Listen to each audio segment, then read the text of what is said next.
And also, okay, so again, yung sabi ko kanina na po pwedeng i-right click to, inspect element, and tanggalin yung ating minimum length and then yung maximum length. Po pwede siyang maglagay ng white spaces. Okay? Though, gumamit tayo ng trim function, natatanggalin niya yon. Okay?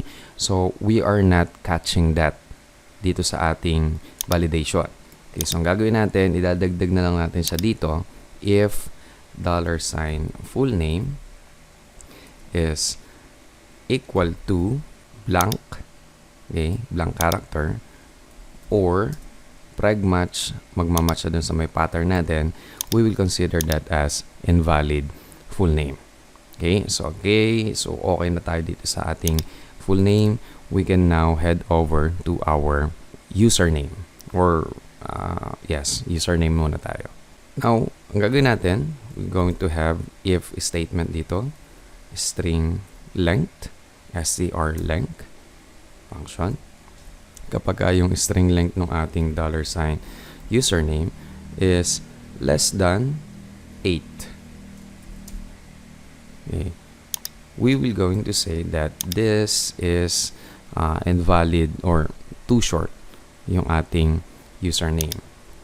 Else, if in case na hindi naman dyan papatak yung ating condition, we can add also string length username is greater than 20.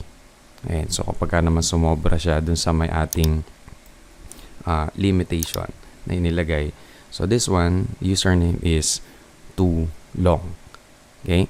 So, for the meantime, okay na muna yung sa username natin na yan. Let's head over to our password. Ganon din ang gagawin natin. So, we're going to add string length password less than 8 since naglagay tayo ng limit for our password. Now, baka makalimutan natin to. Uncomment na natin. Yan. Okay. So, it is possible na pagka nag-input tayo ng gelconanan sa ating database, pwede siyang makapag-input ulit ng another username na gelconanan. The same username, I mean. So, paano natin siya aayusin? Okay, so in here, sa ating username, we can add else block in here. Okay, wherein, i-check natin sa database kung nag-exist ba yung username na yon.